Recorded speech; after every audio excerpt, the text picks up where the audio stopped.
예, 네, 알겠습니다. 안녕하십니까. 제가 우리 안양옥 이사장님 께서 토론을 하라고 제가 부탁을 받았습니다. 제가 미리 주신 원고를 제가 쭉 읽어봤는데 하여튼 여러 가지로 우리 대학 발전을 위해서 하시는 것을 느낄 수 있었습니다. 토론자로 나왔으니까 제가 한 두서너 가지만 제가 한 말씀을 좀 드리겠습니다. 너무 좀 사소한 것일진 모르는데 지금 대학으로서는 관련이 돼 있는 것 같아서 말씀을 드리겠습니다. 우선 지방인재 장학금은 저는 굉장히 바람직하지 않는가. 보통 보면은 지역 사회에서 사실 장학금을 많이 모아서 서울에 무슨 기숙사를 짓는다는 거 이런 걸 많이 하지만은 사실 이제 지금은 지역 사회에도 대학이 중심이 돼야 된다면은 인재들이 지역 사회도 좀 몰려야 되는데 아직 그 지역 자체에 그런 지원 그런 프로그램은 아직은 좀 미약한 것 같아서 이건 상당히 참 좋은 것 같다 그런 생각이 들고요. 그다음에 또 하나 두 번째는 아까 여러 가지로 말씀을 하셨는데 국가장학금 2유형에 앞으로 여러 가지 변화를 추구하신다고 그러는데 지금 현재 지금 제일 우리가 우리 대학이 겪고 있는 것 중에 하나가 저는 그게 아닌가 싶은데 이게 등록금과 연결이 되어 있습니다.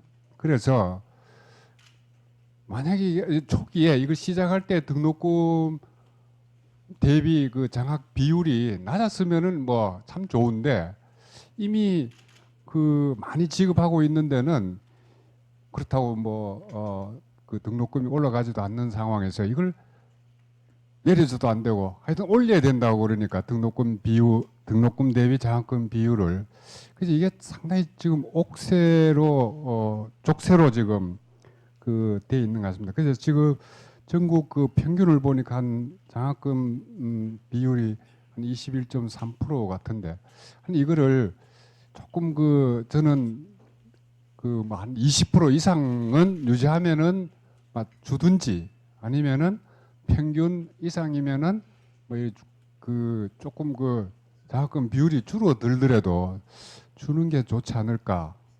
그래야지 이게 장학금 이 비율 때문에 다른 참 활용하기가 어렵다는 그런 생각이 애로사항이 있습니다.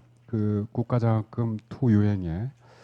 그 다음에 다른 하나는 이사님이 그렇게 말씀은 많이 안 하셨는데 이 경우에 대해서는 아마 이사님 모셔가지고 지방의 연합 기숙사를 많이 이제 장려하시는 것 같더라고요. 각 지역의 대학과 그다음에 지자체, 그다음에 기업 이렇게 해서 땅을 대고 기업은 건축비를 대고 그렇게 하면은 장학재단에서 운영하시고 아마 그런 개념인 것 같습니다. 그래서 사실 저는 이걸 제 개인적으로 이 위덕대학은 사실 경주에 있습니다. 그래서 경주시장님하고 포항시장 이렇게 가서 이런 아이디어를 좀 했더니 시장들이 다 알고 계세요. 알고 계신데 뭐가 문제냐 하고 물어보니까 원룸업자들이나 그다음에 학교 주위에 이렇게 학생들 이렇게 편의시설 숙식 제공하는 이 사람들이 반대가 굉장히 심하답니다. 그래서 시에서 어떤 땅이 없어서 못 주는 게 아니라 줄 수가 없대요. 그런 것 때문에. 그래서 저는 그런 생각이 들었습니다. 이 사실은 현재는 그러니까 지역에 공동으로 사용할 수 있는 각 대학들이 그런 기숙사이기 때문에 저는 참 좋다고 생각이 되는데 각 개별 대학의 재정적 부담도 줄여두고 근데 현실적으로 그런 지자체가 좀 관여를 꺼려하는 그런 상황이기 때문에 이거를 좀 다른 방법도 한번 생각해 보시면 참 좋지 않겠느냐. 사실 뭐 우리 대학 같은 경우는 사실 땅은 많이 있습니다.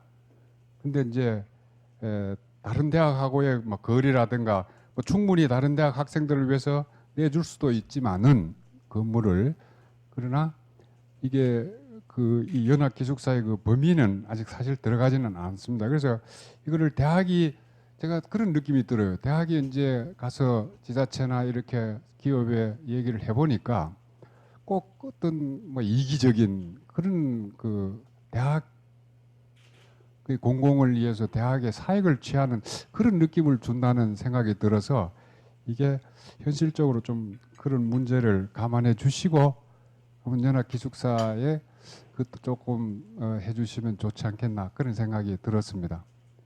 그 시간이 괜찮습니까? 시간 괜찮으면은 그래서 오늘 원래 뭐 제가 제 역할은 그 토론인데 토론 요 정도 하고 개인적으로 이제 총장님들의 좀 그 아이디어를 좀 얻을까 싶어서 이런 우리 대학에서 실시하는 소위 동기 유발 프로그램, 사실 우리 대학 같은 경우에는 상당수 학생들이 하여튼 왜 공부해야 되는지, 무엇을 공부해야 되는지, 어떻게 공부해야 되는지 이런, 물론 대부분 학생들을 뭐 그렇게 따라가지만은 그게, 그래서 이 학생들을 또 뭐 교육을 받을 권리가 있고 어느 수준에 올라가야 되지 않겠냐는 그런 의미에서 이렇게 조사를 해보니 한 30-40% 학생들을 이런 좀 프로그램이 필요하다. 그래서 어떻게 하면은 동기 유발을 시켜줄 수 있을까? 이런 거를 해서 그 대학 자체적으로 동기 유발 프로그램을 추진하고 있습니다. 하고 있는데 그 핵심은 이제 꼭 공부 아닌, 공부로 유명하지 않은 그런 사회의 저명 인사들이나 이런 사람들을 좀 초청해서 강연도 한번 시키고, 그러니까 각계 분야의 성공자들을 모셔와서 토크를 시키고, 그 다음에 학생들을 능력 하면은 시간이 들 것 같아서 간단하게 한번 말씀을 드리겠습니다.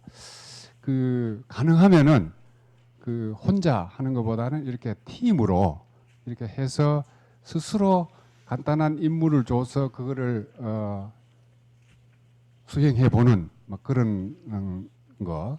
그 다음에 이제 마지막으로는 자기 했던 역할 이런 것들을 꼭 이제 기록으로 내가 왜 하는가, 뭐 하는가 이런 것들을 느낌을 적도록 해서 이 1학년들을 상대로 해서 지금은 한 학기, 그러니까 한 학기에 2시간, 그다음에 해서 1년에서 한 또 2시간 해서 4시간 그렇게 하고 있습니다. 하고 있는데 이렇게 해보니까 의외로 좋은 효과는 있는 것 같습니다. 그래서 있는데 이게 문제는 역시 학생들 이런 프로그램을 하면 돈이 많이 드는 것 같아요.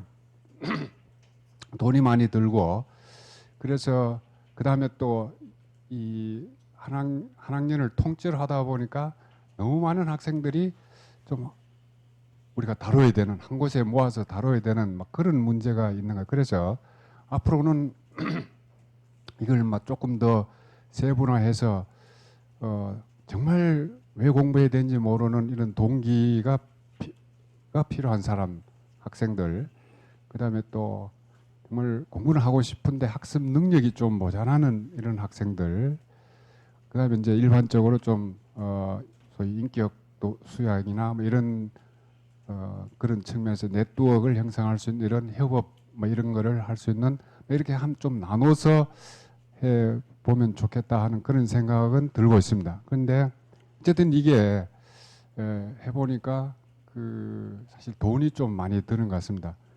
솔직히 말씀드려서 우리는 아직 에이스는 신청을 해도 아직 우리는 건양대학 같은 경우는 여러 번 지금 많이 모델을 아이디어를 따고 하지만은 별로 없습니다. 그래서 근데 이런 경우에 이게 만약 저는 우리 청년들 그게 안 좋겠나 싶은데 뭐 경쟁의 원리를 대학에 하는 거는 뭐 저는 적용하는 건 좋은데 이런 걸 하려고 그러다 보니까 시드 마니가 좀 필요한 것 같아요. 그러니까 어차피 학생들이 혜택을 보는 건데 이 소규모 대학들의 경우에는 이게 시드 마니가 있으면은 조그만한 돈이라도 참 할 수 있을 것 같은데 그래서 이런 그 대학 신문 같은 데서도 좀 시드 마니를 그 조금씩은 이 대학에 좀 배분을 했으면은 좋겠다 하는 걸 좀 해주시면은 좋겠다 그런 생각이 듭니다. 혹시 뭐 이 관련해서 제가 그 내용은 그 지금 책자에 있으니까 한번 보시고 좀 좋은 그 더 개선시킬 수 있는 아이디어가 있으면 많이 좀 주시면은 감사하겠습니다. 예, 감사합니다. 네, 감사합니다.